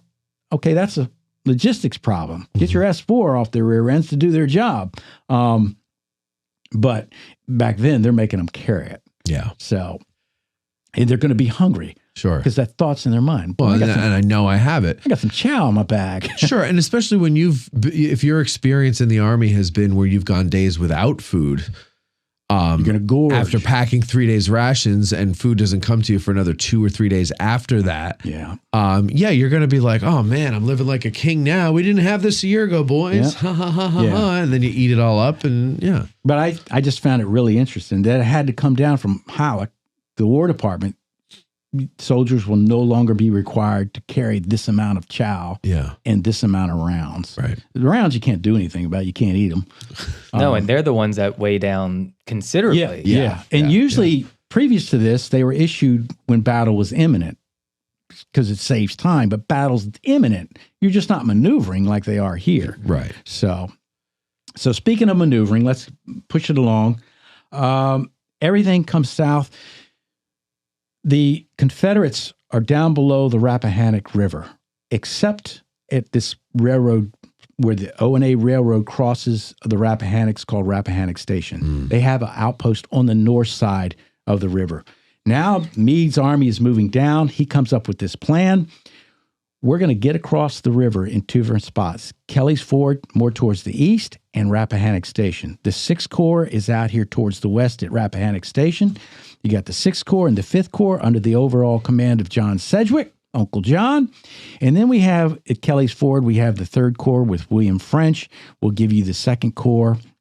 And the 1st Corps is guarding the O&A Railroad. So they're back guarding the supply line. Okay. So we want to do this quick, move into the area between the 2 rivers in this sideways V, and maybe we can catch part of Lee's army in that V and destroy them with numbers. So November 7th, it's towards the evening. Well, let me back up. Earlier in the day, the 3rd Corps gets across Kelly's Ford pretty good. The 3rd Corps moves into that area south of the Rappahannock River. 2nd Corps is going to stack up and be ready to move the next morning to cross the river, which they do. So things are moving. In the evening, and it's not because of anything Sedgwick does or anybody else. I think the fellow's name was Russell. I think he was a brigadier general or maybe a colonel. He's in charge of the division, and I think it's William Russell. I can't remember the first name. He decides to send out skirmishers and then have another skirmish line behind that. But these skirmishers keep pushing, and they sort of push the Confederates fairly easily, and they're falling back. And so he's wanting to attack with more forces, and he asks his higher-ups, I think it's Albion Howe or Horatio Wright, names familiar with Gettysburg. Hey, can we get more troops? And they say no, or Albion Howe, I think, is the next in line. He agrees, and he asks Horatio Wright, who's now in charge of the Corps, because Sedgwick is sort of a wing commander, if that makes sense. And Wright says, no, we got to use caution here. But Russell takes it upon himself and just keeps pushing these men. and the 6th Maine comes on board, and they start driving these Confederates. And then he gets help on either flank from other units, and it seems like we can push these Confederates out of this foothold they have on the north bank of the Rappahannock River, and they do. But it's dusk falling into dark, and what that does on the Confederate side, they've seen the 6th Corps line up earlier in the day when there is visibility. When it's night, they don't know how many of them are attacking. So they get stuck there. Right. And to make the story shorter than it needs to be, it's a big Union victory. They push across Rappahannock Station, and they basically capture or give the Confederates a brigade's worth of casualties. Most of those men are going to be captured. They're from North Carolina regiments and the Louisiana Tigers. And so Lee suddenly lost at least a brigade and a battery of guns and a few stands of colors. And the Union Army comes across the Rappahannock River at that point. So he's got 2 different spots on the Rappahannock River now. Meade has come across. Kelly's Ford, Rappahannock Station. But it's dark when the Rappahannock Station action happens. Okay. It's confusing, but they do have night fighting. But they've come across. Lee is scrambling. This is one time Meade is, surprised Lee. Lee is scrambling to get the rest of his army back across the Rapidan River. But he's got to get all these supply wagons and all this mess going first because they're slower. You got to protect them. So he gets them going. They're working all night to get back across the river. The next day, November 8th, the 2nd Corps crosses at Kelly's Ford. The rest of the Sedgwick's wing is going to cross at Rappahannock Station. They move in. They can see Confederate cavalry over on Fleetwood Hill near Brandy Station. They push their cavalry forward. They push them back. Union Army moves up a little bit more. It's about 3 hours of daylight left, and Meade stops them and puts them into bivouac. Why didn't you keep going? Keep pushing. That's the difference. Grant keeps pushing. He's pushing. Lee keeps pushing. Meade doesn't, for whatever reason. It's cold. It's getting cold. It's getting dark. You know what, though? And I'm not going to get into politics, but there is one of these days in here is 76 degrees. Yeah. Yes. It's mild. There are some cold days and cold nights, but there are also plenty of mild days and mild. You know what else I remember from Custer Victorious? I want to say it's New Year's Day. It was in the 70s down there. And I only know this because I was reading it around that time of year. And in New Jersey, this was in New Jersey at the time, we had a 70-something degree day in January. And I was like, that's interesting. Even back in the Civil War. We have these days. You know what we've had this winter? Cold. Shit, yeah. Good God. It's cold. Why? Because it's winter. We've had winter this winter for the first time in a long time. But it's all cyclical. Yeah. You know why? But they did have a lot of cars back then. Train cars. Because of them, we're suffering today. Right. Yeah. Exactly. Well, so there you go. Let's thank them. So, Meade hesitates. See, now I'm going to get in trouble for joking around about that. Me too. I'm not going to have people coming on my tours. That's right. But that puts a wrap on the Bristoe campaign. Okay. Both armies are sitting there, and I'm going to move quickly along now because I don't know how long we've been into this, but I don't want to bore your viewers. Lee is behind the Rapidan River at this time. It's the bottom part of that V. Meade isn't done. Meade wants to try to attack them in some form or fashion. So, again, I don't know what happens, but Meade decides to move with alacrity. And he comes up with this plan. He's going to get around Lee's right flank, and he's just going to do it. And so it's not perfect, but Lee's force is on an east-west axis. So they're east-west, facing north. Meade is going to come down and try to get on the right flank, the eastern flank of Lee's force. Mm-hmm. As they do that, William French is in the vanguard, the 3rd Corps. William French gets across Kelly's Ford pretty good early November. And let me get you the dates for this. This is late November. The first big little fight is 27th of November of the Mine Run campaign. And Mine Run is a small creek, stream. It runs perpendicular to the Rapidan River. So it's north-south, not perfect, but north-south. Rapidan's east-west. William French and the 3rd Corps are trying to cross the ford there. It's taken them too long. It's messing with Meade's alacrity. I just like saying it now. Like saying it now, It's my word of the day. It lasts more than a day. Right. So they're coming down. It alerts Lee, hey, something's going on the right flank. That allows him to turn his force instead of east-west, north-south behind this stream called Mine Run. And so Edward Allegheny Johnson's division moves out. They engage the 3rd Corps at a place called Payne's Farm on the 27th. That puts a bump in the road for the Union Army. It slows them down. They can't move. They're stuck behind this. They have to resolve this before they can keep going. Eventually they do, and Warren's 2nd Corps gets out in front, and they're moving south. Again, now they're trying to get around Lee's southern flank, the southern end of Mine Run. Okay. They look at it, decide, we could probably attack here. And Meade says, okay, let's do that. We're all going to attack. Then the next morning, Warren goes out, and what was Lee's nickname in the beginning of his tenure of when he comes on to the Army of Northern, that and what else? When he comes on to the Army of Northern Virginia, what do they call him based on a reputation? Spades. King of Spades. Yeah. Lee has him dig in all night. Okay. And so when Warren reapproaches what they're going to do the next day, he looks at this line and says, oh, we can't attack this. This isn't going to be good. Right. Meade agrees, and that ends the Mine Run campaign. Whole lot of moving, not much going on. But that ends the campaigning of the winter. Okay. Then they can finally go in. Let me mention this real quick before I forget. One notable figure from the Battle of Gettysburg leaves the Army on November 21st, and that is John Buford. He doesn't come back because he dies from typhoid fever. That's right. So we lose Buford there. Yep.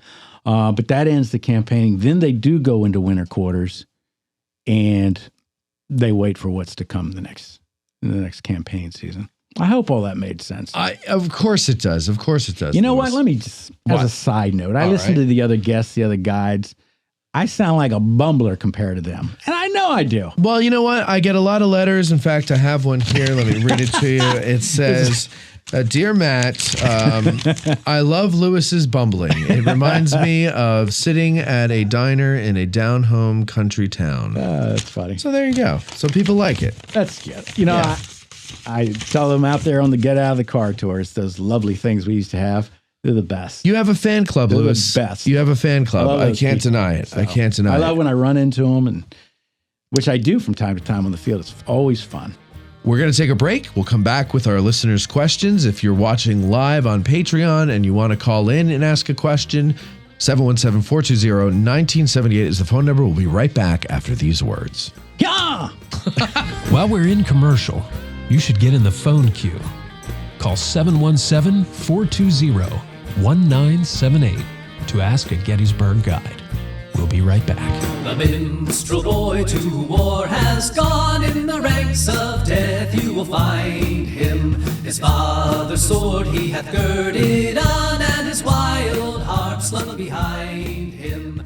Land of song. The Gettysburg Museum of History, located right here in the center of Gettysburg, PA. Owner and curator Eric Dorr grew up here and has spent his life collecting and preserving history through artifacts ranging from the Civil War, the Battle of Gettysburg, World War II, presidential items, pop culture, and more. His museum is free and open to visitors Wednesday through Sunday, 11 to 5 p.m., where you can stop by and immerse yourself in some of the most amazing amazing artifacts that you would never believe exist in the middle of Gettysburg. If you're a fan of Band of Brothers and Everything Easy Company, you'll love his exhibit featuring the Dick Winters collection and artifacts from D-Day. You can even own your own piece of history by buying one of the many relics they have for sale in the museum and on the website GettysburgMuseumOfHistory.com.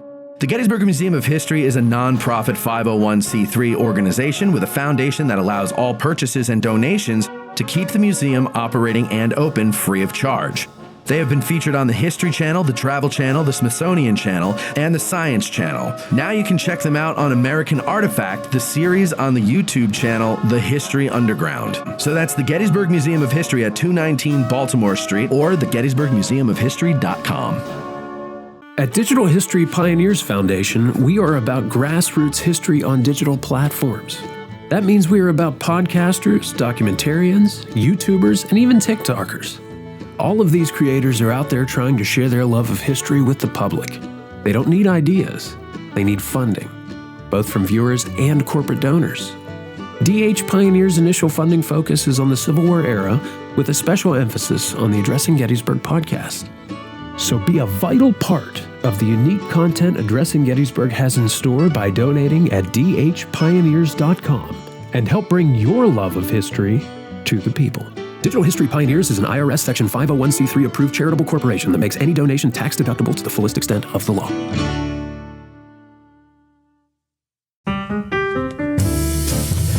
You know, Steve, one of the greatest things ever to come out of not only Gettysburg, but I would say the entire state of Pennsylvania, and I'm including Jim Thorpe in them, is Jim this. Thorpe, wow. Yes, Little Ground Top. Little Ground Top is, and Jimmy Stewart, I include him in that as well, okay? And he was a general. And a movie star. Little Ground Top is our delicious coffee. Take a sniff. Smell that, okay? Little Ground Top? Yes. Wow, that was creative. Who thought about that? That was us. Oh, that smells good. Oh, look at this. Oh, that smells good. The tasting notes are cacao, wildflowers, and toasted sugar. I smell that toasted sugar. You smell that toasted sugar, don't you? Do you like coffee? I do like coffee. You're a big coffee guy. I do. I am a coffee guy. Little Ground Top is available online. If you go to addressinggettysburg.com/cafe, you can even do a monthly or weekly or bi-weekly subscription to Little Ground Top. You just pay it and you spray it. No, pay it and forget it. Set it and forget it. That's what I'm talking about. They'll just send it to you. It'll pop in the mail. You'll be like, oh, I got another bag of Little Ground Top. And good, because I'm going through it so fast because it is so delicious.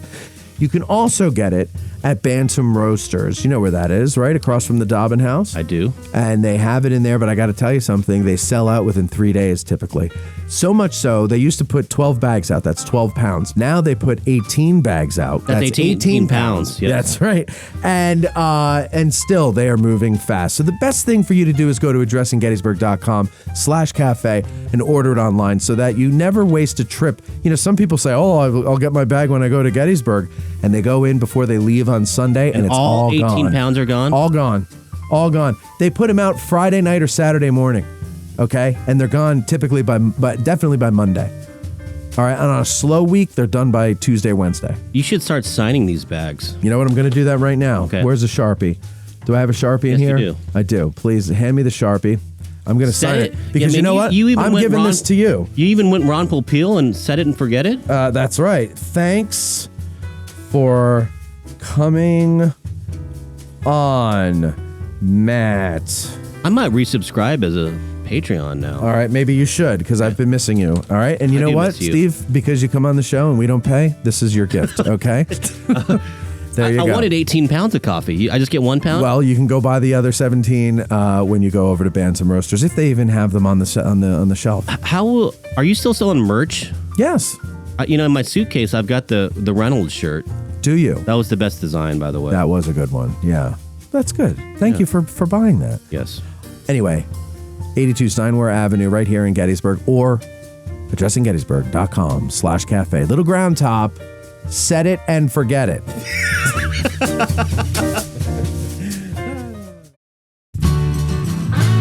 You didn't get in the phone queue during the break? Come on. What are you, chicken? 717-420-1978 is the number to prove me wrong. Here's Matt. All right, and we are back now, and we're going to do the questions that were submitted by our patrons over at patreon.com/addressinggettysburg. If you'd like to submit questions for our Ask a Guide episodes, that's how you do it. And also, you just support the show. And if you really believe that history is something that needs to be learned and shared, we are a podcast of the people, by the people, and for the people, ladies and gentlemen. So we need the people's support. You know what the problem with America is? What's that? That phrase is now, we are for the party, of the party, by the party. Exactly. That is, I've been saying that for years, and people tell me, well, you got to pick one. No, you don't. No, you don't. No, you don't. I didn't vote for No, you don't. one. Mikey says it too. We have unanimous. I voted for myself. So anybody interested in the next campaign, I've got a platform. My budget for advertisement's pretty low, but I'm always a candidate. Well, I'll give you free airspace here. Thank you. Thank you. Carrie Schrock says, why didn't Lincoln replace Meade in the fall of 1863? There was no need to. Grant's sort of busy, and who are you going to get to replace him? He had won the Battle of Gettysburg. Then he comes south, and they're telling him, we can't give you any men. We're going to have to detach men to go quell these things. We've got the 9-month regiments leaving, so your manpower is being reduced. We can't reinforce you. Snarl your teeth, but don't advance. So there's no cause to replace him in the fall. And he's never replaced. Right. He's got Grant telling him what to do over his shoulder later on in 1864, but he's never replaced. There's just no reason to at that point, because he had done nothing to warrant being replaced. Grant Bryan, all the way from Australia, has a couple of questions here. He says, did Meade consider any changes to command at corps division level for the rest of 1863? We kind of touched on that there. I think they were thrust upon him because of injury and casualties. Which Union commanders perform? He's skipping ahead here, but we'll ask it anyway. Which Union commanders performed so badly that by the time Grant came east, they were transferred out? Well, they don't let Sickles come back. What they do with the 3rd Corps and the 1st Corps is they, disband them and take those units and merge them in with other corps. The 3rd or the 2nd, 5th. Was it 2nd, 5th, and 6th? I don't know. I don't know of any commanders that perform so badly that he transfers them out. He's given authorization to replace Meade, though, if he feels so inclined. And Grant says, no, I don't have any reason to replace Meade. So when he is ordered to take over for Halleck, Lincoln tells him, if you need to replace Meade, go ahead and do it. But he doesn't. He keeps Meade. I did the episode about Gouverneur Warren. I thought he was unfairly treated. He gave that authorization later in 1865 to Sheridan. But he might have replaced some that performed badly when he comes east, but I just can't think any off the top of my head. All right. David Walsack says, I'm aware of the Army of the Potomac from being interested in Gettysburg, but were there other armies in the Union Army of the Potomac? I'm sorry. Let me. Yeah, you sound like me. I know. First day on the job, Matt. Don't be too harsh on yourself. Let's take 2 here on this one. How about who? David Walsack says, I am aware of the Army of the Potomac from being interested in Gettysburg, but were there other armies in the Union, and the Army of the Potomac was the main fighting force? Was that the structure of the Army? So he's asking, are there other armies in the Union, and was the Army of the Potomac the main army, or were they all the main armies depending on where they were? There are other armies. The Army of the Cumberland, that is under the command of William Rosecrans at this time, later to be replaced with George Thomas, and the Army of the Tennessee, it's Grant. And then the Army of the Potomac, it's the principal army in the sense that all the media being newspapers, are in the East. Right. Washington's in the East, of course. So the important theater, as far as perception goes, is in the East. Strategically, you can say there's points out west that are more strategic. For instance, what was more important, Vicksburg or Gettysburg? Vicksburg was more important. Right. but Gettysburg is in the east. It's a northern territory also, but strategically, Vicksburg's more important because it shrinks along with Port Houston. It shrinks the Confederacy. Gettysburg doesn't do that. But but the main point is, I mean, the war in Virginia is taking place between the two capitals, right? The Lee's incursion into the north is not far from New York, Baltimore, Philadelphia, all these major cities with major papers. Yeah. Was the Associated Press around at the time? That I don't know. I feel like it was. Can you look that up, Mike? New York had a ton of newspapers, and the reporters traveled with the armies. Yeah.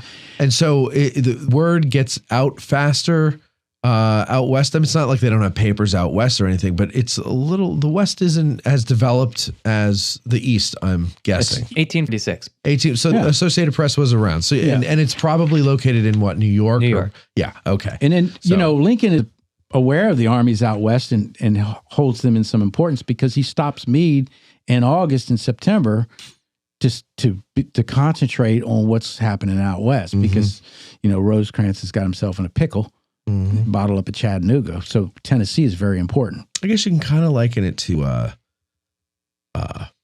sort of 9/11, how, all the focus is on the Twin Towers. Yeah, right? That makes sense. But and second to that, the Pentagon, you got two big cities with media right there.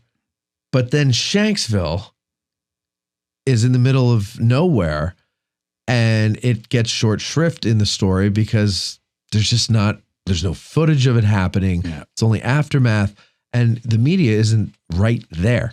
Yeah, Like I think that's a very good analogy, and that's such a heroic story. Yeah. How that comes about. I know.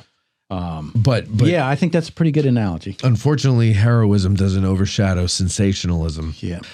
Interesting fact, real quick, about the Associated Press. According to the magazine The Economist, which I know we all read. We love it. It says the Associated Press was formed by 5 daily newspapers in New York City to share the cost of transmitting news of the American-Mexican War. Oh, or the Mexican-American. That makes sense. Okay. All right. Very good. So, David had a second question too. Same question, but for the Confederates. But there were others. I Braxton guess Bragg is out. Then Joseph Johnson has an army down that actually surrenders after Lee down in North Carolina. I think David and Carrie Schrock were. I think these are both the first times they sent in questions. So thank you, David. Maybe I'm wrong. But if it is your first time, thank you. Jeffrey Pasnick says, how did the Army deal with the displeasure or the soldiers who were so connected to their corps that had to be moved to a new corps or welcome soldiers from the other corps? So that happens in 1864 when they disband the 1st and the 3rd Corps just because of the casualty rate they suffered primarily at Gettysburg. And going back to the previous question, would Grant relieve somebody because they don't do well? I imagine if the 1st and 3rd Corps stay intact with their respective commanders that they leave Gettysburg with, French and Newton, they probably would have been relieved because they're not all that great. Yeah. Rather than do all that, they decide to, for manpower's sake, disband those two, merge them into, and it is a big deal. They lose their identity. When Hooker takes command, he establishes the Corps badges. There's a point of pride with that, and that's why he does it, along with identification on the battlefield. But you build that esprit de corps up, and all of a sudden you're being told to move to another corps. It's got to be a blow to you. But that happens in 1864 rather than this time period. I've got an interesting thing about the 8th New Jersey guys. So 3rd Corps troops that are getting pushed into the 2nd Corps. We have accounts of them sewing their 3rd Corps badges on the insides of their hats because they're being forced to put that 2nd Corps badge now on the outside. So they still maintain that pride underneath their kepis. Okay. Always on their mind. Always the 3rd Corps is always on their mind. They were always on his mind. Jeffrey has another one. He goes, what is more impressive at Buckland races? Custer outflanking the Confederates to control the Broad Run Bridge, or that he insisted his men have breakfast and did not pursue Stuart, and thereby surprising Fitz Lee by still being at the bridge? Seems pretty baller to be just like, go ahead, Kilpatrick. I'll catch up after breakfast. Neither. He wanted his men fed, and he took a stand. I'm going to feed them. Right. And he just happened to be at the right place at the right time. At the end of the day, he joins the rout like the rest of them. So, yeah he just, I know there's a lot of Custer fans that are enthusiasts. I got to use enthusiasts. Yeah, we're not fans. But he, it is something to say, and I'm sure his men appreciate it. I'm not going anywhere. We're going to stop and eat. Sure. He just happened to stop and eat in the right spot. Yeah. Good for him. Jessica File says, this doesn't necessarily apply. Now, that name I have not read before, so thank you, Jessica, for joining and submitting a question. This doesn't necessarily apply to the Army of the Potomac, but armies and generals. But can he explain, meaning you, Lewis, what staff officers do? Like, what does the adjutant general do, chief of staff, etc.? I don't even know all the positions. What was the point of having the adjutant general of the Army, Lorenzo Thomas? Did he have anything to do with the Army of the Potomac? What's up with that? Thank you. That's a good question.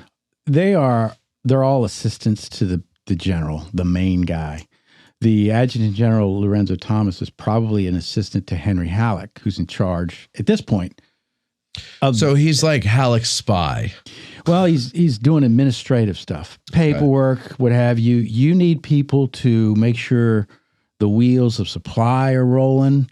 I mean, it's really, you just look at it like a boss of a business. Only an idiot like myself would be the only guy to do this. Yeah. Right? To do everything. Mike is the adjutant general. I wish Mike was the adjutant general. Mike is the depressed lackey. Mike, I don't even know what the word is for what Mike is. Poor Mike. But like Dave, who does the scheduling, I would say is the secretary. Is that what that military would be? Secretary. He would be the military secretary. Armstead Long is Lee's military secretary until he goes and takes charge of Ewell's artillery. So that is my staff. I have no staff. Yeah. So, but like a real business that, makes enough to hire people has a staff, because the boss is ineffective in his duties as the boss if he has to worry about paperwork. Yeah. And it's not that bosses are too good for paperwork. It's like, no, that's not my job. My job, that's the minutia of the job. I'm the big picture guy as the boss. And that's what a commanding general is. He's the big picture guy. He's got to worry about everything. And all those little things that you have to take care of need special attention. And so you have to devote somebody to, a supply and everything. Yeah. So there's got to be somebody in charge who can then inform you of, distill it and inform you of everything you need to know. For instance, when Meade moves down to the Rappahannock and he wants to cross, and he has Sedgwick out there with his corps and Sykes and, the 6th and the 5th Corps, and then the 3rd and the 2nd are at Kelly's Ford.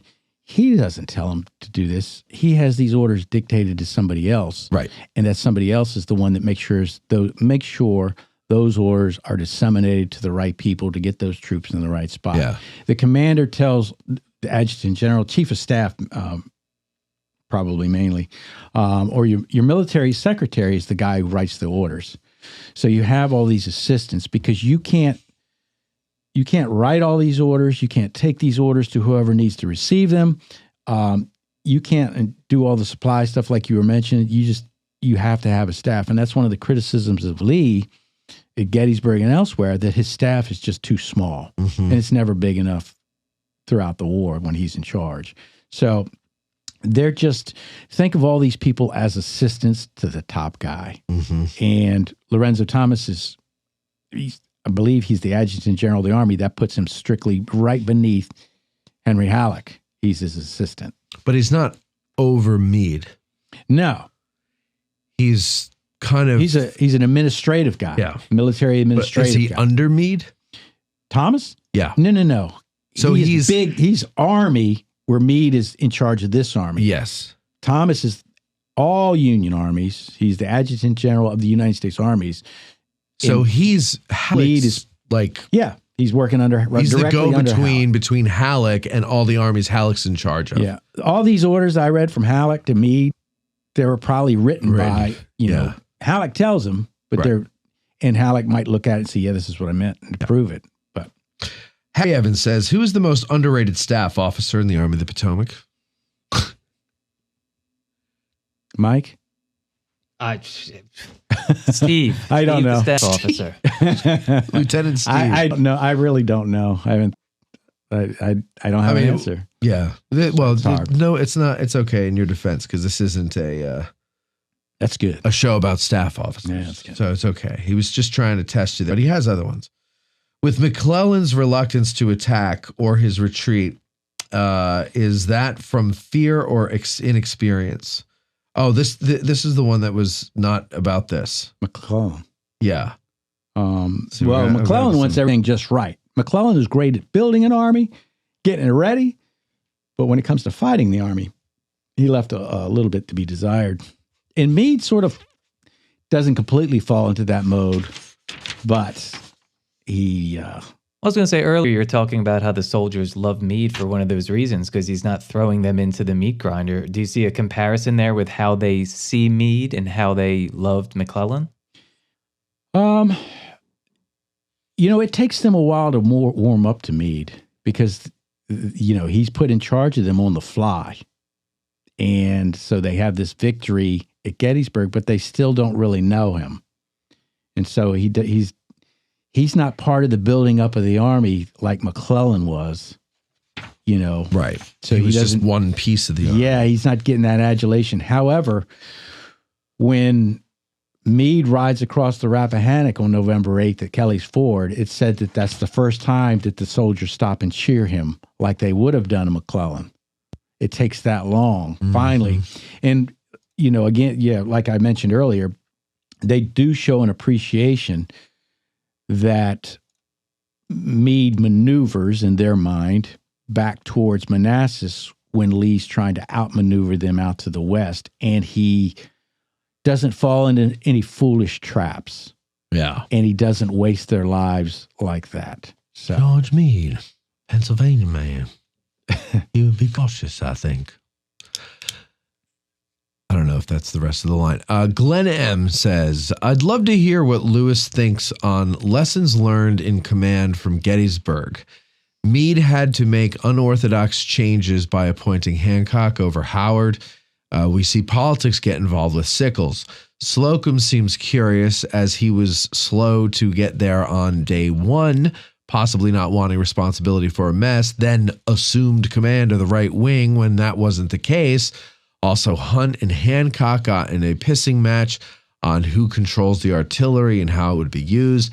Hazard on the third day was getting conflicting orders to shoot was getting conflicting orders to shoot or reserve ammo. In other words, Hancock was saying shoot, Hunt was saying reserve ammo, conserve ammo. That was based on command structure. So there's no question, I guess, there.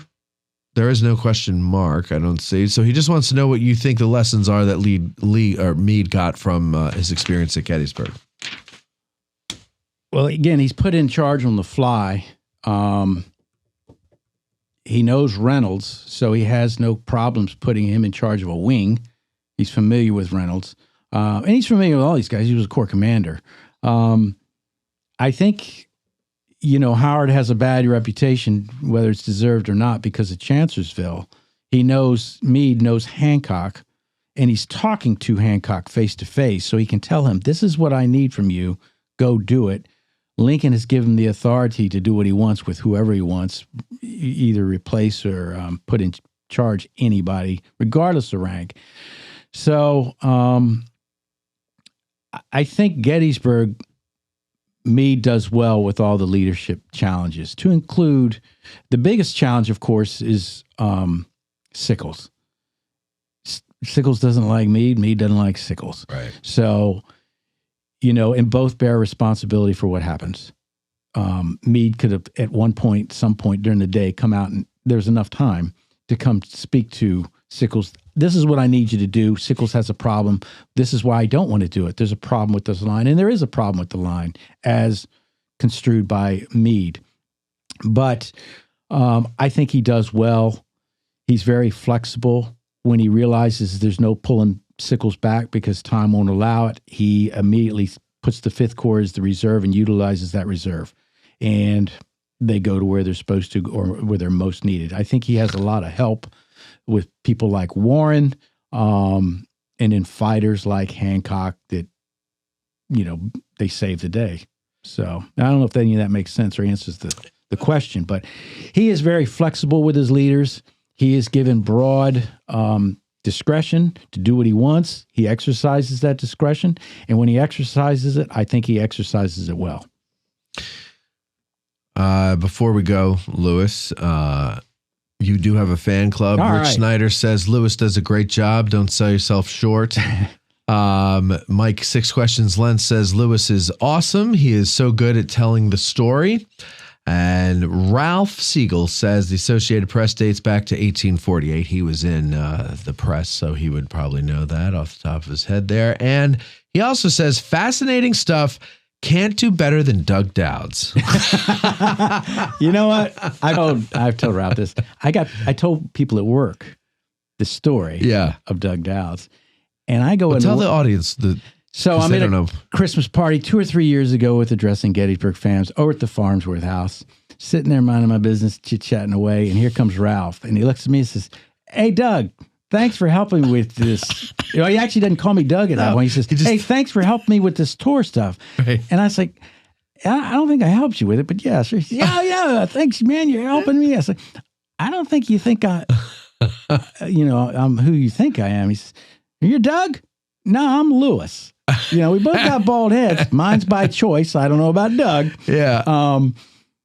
But ever since then, he sees me and calls me Doug. And I've told him and other people, I was on a tour this previous summer, and Ralph's down there by the North Carolina monument with the cannon right there by the wall. And we're pulling up. I said, watch when I get out. This fella's going to call me Doug. We get out of the car. He says, how you doing, Doug? I said, told you. So, he keeps calling me Doug. We go to this thing with Dr. Reardon a couple weeks ago, and he calls me Doug, and I think Jim Hessler's in. He's like, why is he calling you Doug? I tell him the story. And so Jim Hessler calls me Doug. He called me Colonel Dowds the other week. But I go to work, and I tell these people, they ask me, how's it going with Gettysburg? I say, yeah, and I tell them this story. This guy calls me Doug. And so one day I'm sitting there at my desk, and somebody walks by, and I have a name tag on the side of the partition. And he stops, and he looks, and he's like, who's Doug? Somebody at work has changed my name tag to say Doug and put the little symbol. It looks real. Put the symbol on there. That's on it. Right. Oh, God. Oh, that's funny. So, yeah. Hey, I'm glad Rich Snyder's listening. I meant to email him about Rich Dower. He'll know who Rich Dower is. Sure, it was sad to hear that story because I grew up with. Actually, I was early adult when Rich Dower was playing for the Orioles. So, of course. And thanks, Mike Lentz. How's Mike Lentz doing with the guide stuff? Well, he passed tier 2, so on to tier 3. Very good. He'll be doing it in September. That's a good time to do it. Gives you plenty of time. I think so. Think of a theme. Yeah. Got to have a theme. Yeah. And one of your other listeners contacted me after I did the episode about tips, and I gave him some tips, further on tips for the test. And he then passed? He contacted me for tips on tier 2. Nice. He passed that too. And he's doing the fall, I think, seminar too. Very nice. Dan, Butterfield. Say my name. You're goddamn right. All right. I love this show. That's so fun. Mikey, thank you very much for your help in the back there. Matt, Doug, it was enjoyable. Thanks, Ralph. Say my name. Doug Dowds. You're goddamn right. What I'm curious, does Doug Dowds know any of this goes on? Well, he does now. I never see him. I see his house and say, yeah, some crayon-eat Marine colonel is there. When I go by with people, I wish I don't try to be envious, but I'm envious of that. Well, I don't know if he knows that story, but I'll tell you what. It'll get to him. He knows it after watching this. Yeah. So he'll know now that I think he does. I have a feeling that I was part of a conversation that acknowledged that he is aware of it. Because I never talked to him. I don't know if I've ever met him. You guys do, I wouldn't say you're doppelgangers, but you look like you could be related. I just want everybody to know, except for the spot on the back of my head this is covering, this is all voluntary. Yeah, you shave your head. Every 2 weeks. Yeah. Actually, it's a week and a half now because of Iraq. When I went to Iraq in 2008. Got in the habit. And I came back and I was like, oh, I hate hair. When it grows, I can feel it. Yeah. It bugs me. Yeah. Yes, I know what you mean. I let my winter growth go out and it was getting thick around the sides, certainly not on top. And I was like, I don't miss this at all. Like, this is, it's kind of weird. Anyway, ladies and gentlemen, thank you very much the things we for watching. Thank you, patrons, for sending in your questions. And we will talk to you next time. Thanks, man. You're welcome. Thank you. Addressing Gettysburg's Ask a Gettysburg Guide is hosted by Matt Callery with Mikey B. Boriski, and Courtney Micker. Produced by Matt Callery and Courtney Micker. Guides appear gratis, but they would love for you to hire them for a tour on your next visit to the battlefield. To be put in touch with one, send an email to matt@addressinggettysburg.com. Thanks for watching. Our hearts so stout have got us fame, forsooth 'tis known from whence we came. Wherever we go, they dread the name of Gary Owen in glory. Instead of smile, drink down ale and pay the reckoning on the nail. No man for death shall go to jail from Gary Owen in glory. Instead of smile, drink down ale and pay the reckoning on the nail. No man for death shall go to jail from Gary Owen in glory.